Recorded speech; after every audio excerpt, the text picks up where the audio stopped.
Hello, listeners. I am excited to welcome you to this podcast today. I took shape in 2021 as one of the voices on Murf Studio and have been helping artists across the world create engaging and fun content with my voice. Today, we are excited to speak to you more about Murf. Hello, everyone. I'm Poorvi, an early stage SaaS investor at Elevation Capital.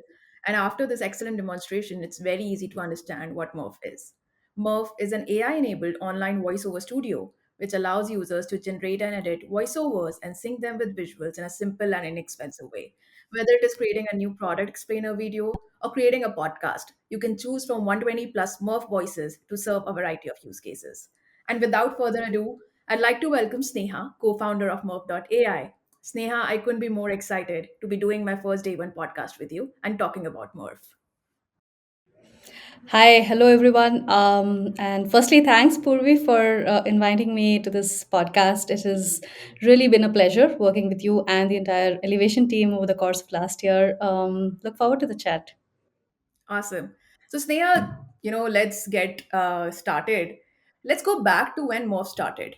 I think the biggest question that I wanted to answer today was that what motivated you to start Morph? Why this problem? What were the gaps in the industry that you were seeing? Right.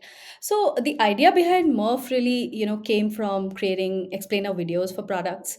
You've, of course, led and created products in the past, so you'd relate to this well. And I think anybody who has created product demos would remember, this thing that you would record a screen and probably do a freestyle record of your voiceover with it. And a huge likelihood is that, the ultimately the video is going to be such that it's not professional enough to put it out there. So that's where the genesis of the idea really came from, and was our like first beta product.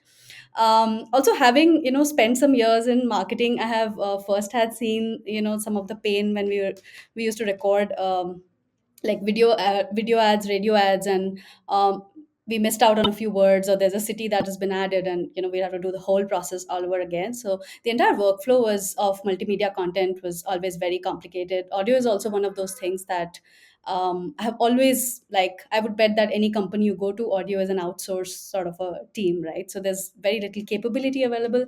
That is one part of it. Also, apart from that, in around that 2017-18 time, a lot changed in the space. And when I heard some of the recent voice capabilities that our AI models have now today, it was really exciting to see how this could evolve and simplify the audio use cases. Yeah, I guess that these two sort of like came together, I guess. Yeah, and we were, born in the pandemic, so a lot of content was getting created remotely as well. So that's how we got started, I guess. Absolutely. Sneha, I also wanted to share a little bit about what got us to invest in Murph at a very early stage. I think one of the spikes for us was the founding team itself. We've seen you all grow very closely, and the execution chops are off the chart. And this is also very evident in how fast you've been able to scale up. I think the second highlight, personally for me, was the space itself. If you look at the last decade or so, there has been a dramatic shift in the way we consume content. As customers, we demand fresh and personalized content at every interaction, every channel, every stage of the buying journey. And in my opinion, that demand for content is testing the limits of what humans can produce. And that's where we saw Morph fitting perfectly with its realistic synthetic voice creation and giving the ability to businesses, individuals to scale up their content creation at a very fast pace and a much lower cost. But Sneha, I think the bigger question that I have today is that text to speech has existed for a while. I myself worked at Alexa during my Amazon time, so I understand how technology has evolved over the years. But want to understand very specifically that what were the tailwinds you saw that generated excitement for building in this space? How do you see this space evolving now? Sure. I think, like, needless to say that, text to speech has, of course, existed for, like you rightly said, several decades now. And I think in the last decade, I would certainly say that synthetic media overall, not just audio, started seeing some real breakthroughs. Like, I mean, very recent context, we've all heard about the Dali movement, right? Which really, did something for image generation. And when we think about the entire like journey of the text to speech tech stack itself, I think like earlier, of course, like there was the concatenative format, there were HMM models, etc., that was being used, and what that led to, in a very simple words, in terms of the content creator, was that it would be used in a lot of use cases, but those were mostly neutral, less demanding use cases. We saw a lot of course, text to speech already being used in IVRs, a lot of automated workflows, maybe chatbots, things like that. But what really happened in the last, I would say, 4 to 5 years is that the realism has started being very comparable to human voices, and that led to these voices being actually used by creators for new use cases. Like we see a lot of, like as mentioning, product demos, explainer videos, ads being created on our platform now. L&D e-learning, almost everybody is using this because of diversity, realism, everything has come in now. And even entertainment, one of the most demanding of use cases, we have started seeing some little bit of adoption there as well. So yeah, I guess in that time we saw text to speech as a category, of course, and the voiceover category as well, really like expanding, and this like coming together, I guess, which yeah, convinced us that this will be really, really big, I think, in the future. Awesome. I think Sneha, you did answer, the next question that I had in my mind. I think, what I wanted to understand was that for our listeners, it might also benefit by knowing in greater detail about how to use Murf. You mentioned that, people are using us for product explainer videos, for L&D use cases. But what happens? How do you do that? If you can just walk down a little bit about, what is it that you need to have once you start using Murf? How do you export things out of it? What are the different use cases and interesting stuff that you can create with Murf? Sure. So Morph is pretty self-serve, very, very simple onboarding. You can just come with a script, or you could just, start typing in. Sometimes I just, go to Morph and start writing ideas down, if you yourself are the writer, of course. And yeah, you could just import a script if you already have one, directly comes to the studio. The workflow to creating a voice is literally just 3 steps. You select a voice, there are some samples you can play out and see which one works for you. It's sorted by use case, etc. So yeah, try out your script with a few voices, see what works out. Sometimes it does need a few tweaks. Some tweaks that I've found very useful are pauses. Human voice has speed variations, pauses, these things, these capabilities of course exist. And at the same time, we have something called like pronunciation tweaks as well in the studio. There's an auto suggest feature. So if you don't like the pronunciation of a word, if you feel like this name needs to be pronounced in a different way, that's always possible. You could just double click and change the pronunciation. Once that's done, you could add music, add media, get your entire thing in, create your final video, or if you have like slides, you could add those in, all of them put together. Video, I mean, export formats, we support pretty much like everything in script, audio, video. We have 64 formats we support, even things like SRT, if you're like particular about timestamps, can be imported, exported as is. So yeah, I mean, bring in a script and whatever media you have. We also provide like music, licensed music within the studio itself. So even if you don't have music, that's all right. We're integrating some stock image video as well for quick reference of users who want to just come in with the script and get everything else within Murf, yeah, to create the final output. In terms of, to your second question, more interesting use cases, I think a couple of them I'd certainly like to share, which are, these are of course more core use cases that I shared, in the last question. Some interesting ones that we've seen is, there's a lot of like work happening in entertainment around using AI art itself.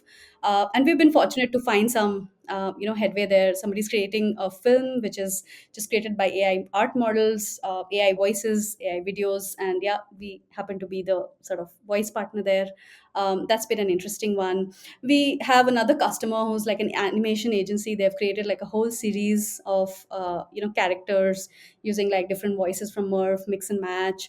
Very, very interesting sort of a I would say thing. And I mean, we've also seen creators really take Murf to the edge of what it's like possible. We've seen someone create like a rap video using Murf. I didn't even know myself that that was like possible, but somebody like, yeah, just use the studio to do that. So yeah, I think sometimes creators do have their own magic that they bring to the platform.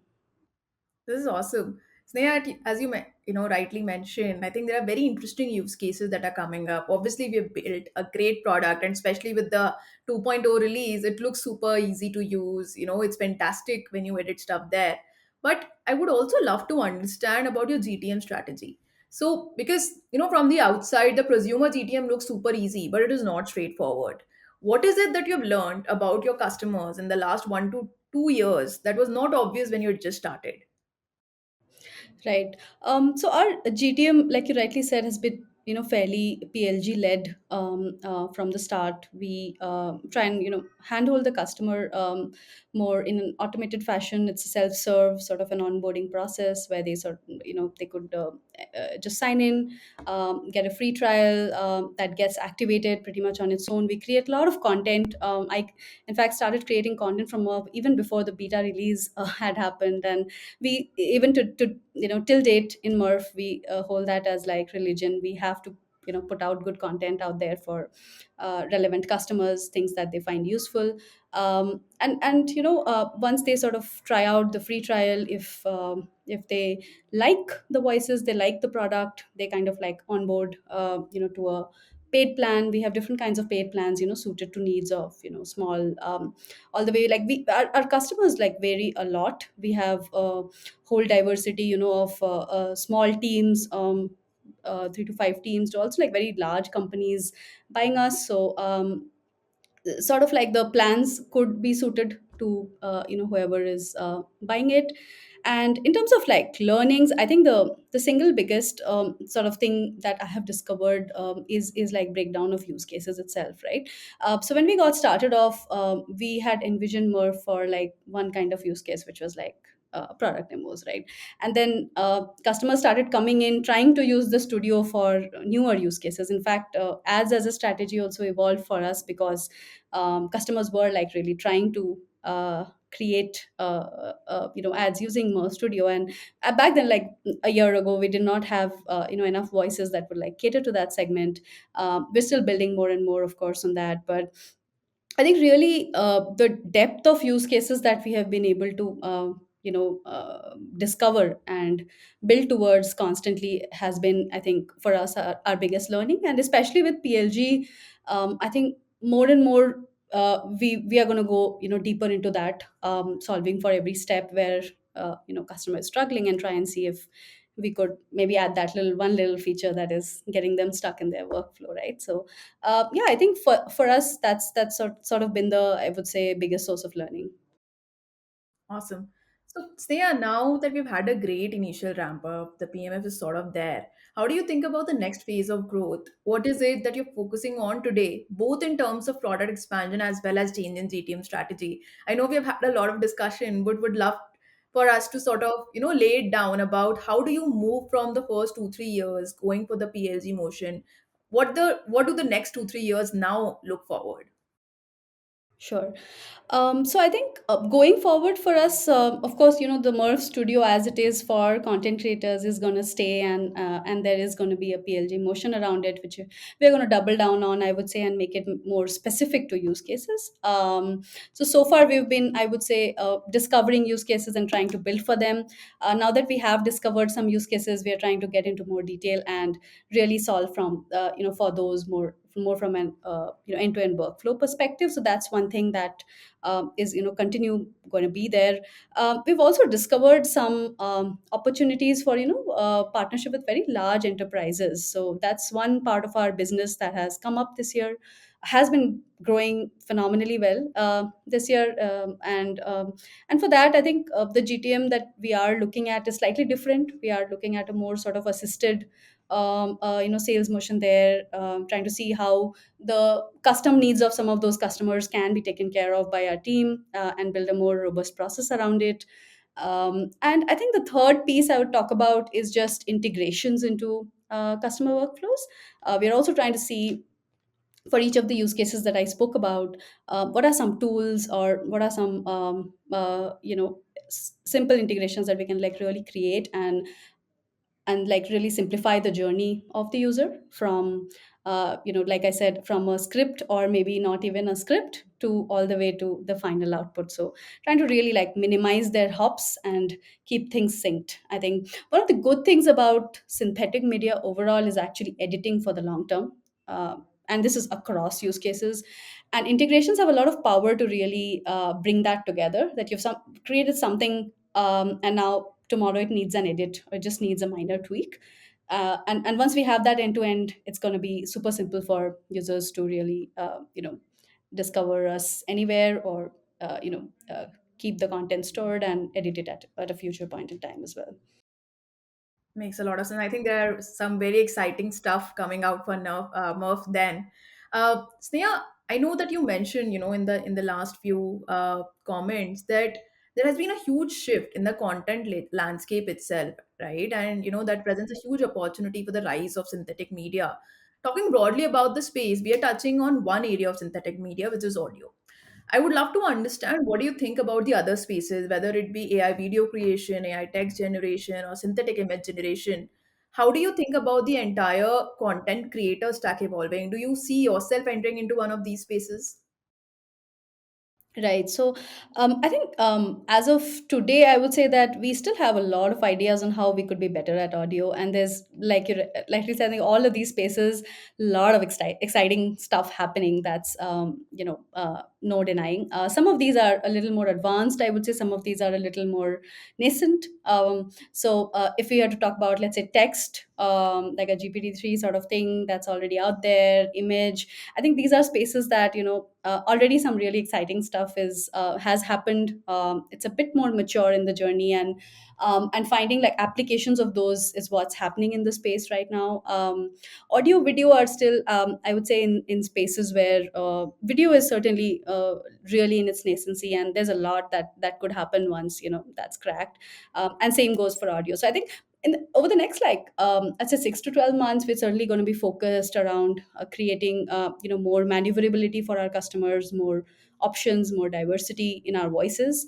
But yeah, beyond that, in the future, we could certainly look at some allied spaces which our customers could benefit from. I think the way we are always going to think about is going to be how to really, like I said, simplify the entire journey, and we do have a diverse set of use cases that we're catering to.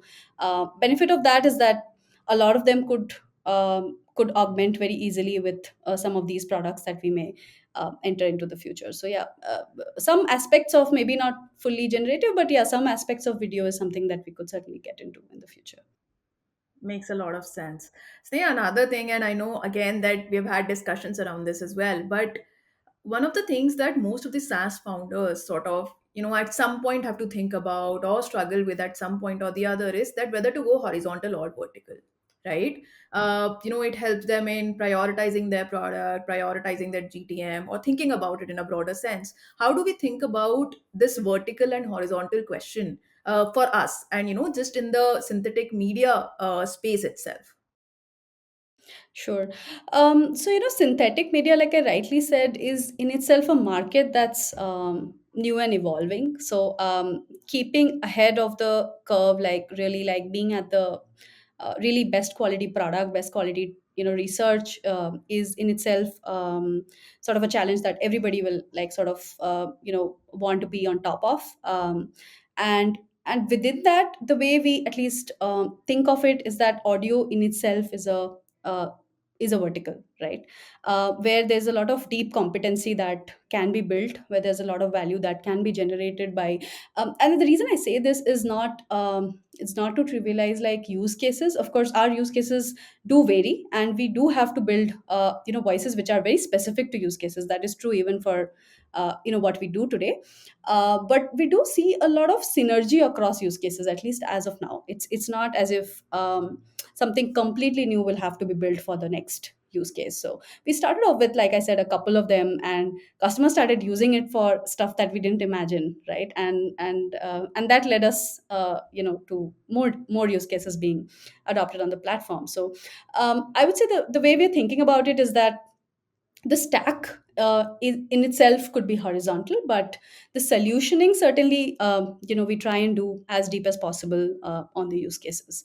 But yeah, certainly innovation and research will happen more at a horizontal level. Got it. And Sneha, just something that I would love to ask you is that do we think ourselves as a product company or a GTM, essentially that our strongest suit is GTM or research. Every founder, every team has something that they feel the most confident about. What is it that we feel most confident about today? I think we certainly have been, very, very product led from the start. We certainly feel that we can innovate, faster than, most other companies we've seen. We have been really able to, just the pace of experiments that we run within the team, and, a fantastic team behind this. Of course, this is not a 1 or 2% job. So, kudos to them for making this happen. But I think we certainly feel confident that the quality of products that we will deliver in the future will certainly be of uh, we'll be able to beat global competition with just the quality of products that we build. Of course, research is more, I would say, in my mind, a means to an end for the product to really deliver. But yeah, I think that certainly is a strong suit for us as of now. um, GTM, I would say, is essential. I mean, whether or not we like it, we gotta grow, and we are very aggressive in that sense. Like, sort of growing fast, moving fast, and I think one thing we've learned is that faster we experiment, faster we launch products, faster we fail.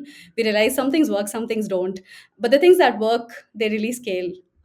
So we really, from day one, like our first product was something that, yeah, I mean, it was like three features and a terrible UX. So, I mean, we still made money in the first month. So, yeah, I mean, it has just evolved over time, I guess. But yeah, I think quality has certainly been at the core of what we want to do. Correct. I think I personally feel that Sneha, you guys are one of the teams which actually is very full fledged and covers the entire spectrum from whether it's research, GTM, or tech or product. So definitely, you all have come a long way. And congratulations to you on the Series A fundraise as well. I think it's a testament to all the hard work you all are putting in.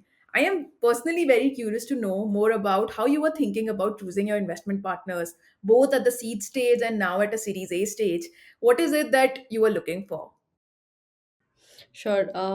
So I think, Purvi, last year when we were, in our seed stage, we were pretty much in our infancy. Like I said, a bad UX product with just a few features out there. We were really building right at that point in time, and I think we were. I mean, if I think we were really fortunate to sort of have, found elevation in our journey very early. Primarily, I think three things that mattered a lot to us back then is, first is like this vision that this will actually become something big. Right, the way we were sort of seeing the synthetic media space evolve, and yeah, and in early late 2020 or early 2021, it was not where it is today, right? So it was still a leap of faith. I'm quite grateful, to the Elevation team for supporting us. One, the second part of it is belief in the founding team itself, that we would be actually able to, execute on this vision. And third most important one was this, freedom to really experiment and see what works out, because the space was nascent. When we were speaking to people, we did realize that, we did not have all the answers on day one. We were still trying to figure out. It was not one of those markets where, there have been so many players in the past that you could just build a variation of that and the market would not be a question in itself. But I think that belief and that, collaborative sort of approach that all of you had really got us to where, we are today. And as we, sort of this year as well, we were looking for the Series A sort of funding, and we were again looking for, I think, some of those attributes in our investment partners. And with Matrix as well, we were quite sort of, we really appreciate their super founder first attitude, and the collaboration that they sort of bring. And I think also like their global exposure, to having seen similar businesses at that scale up journey. I think that way it has been absolutely phenomenal, and been absolutely fantastic, I would say, working with both teams, of course, in the journey. I think the pleasure has always been ours, Neha. It's amazing to see how all of you have grown and how the business is taking shape.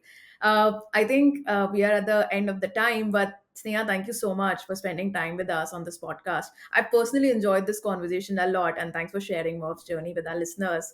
I personally believe that Murph is at an exciting point in the growing trend of synthetic media, and I wish you all the best for the next phase of growth. Thank you so much. Thanks, Purvi, once again for one again inviting me to this podcast, and really enjoyed this conversation, and also for choosing to partner with us on this journey. Really, really appreciate that.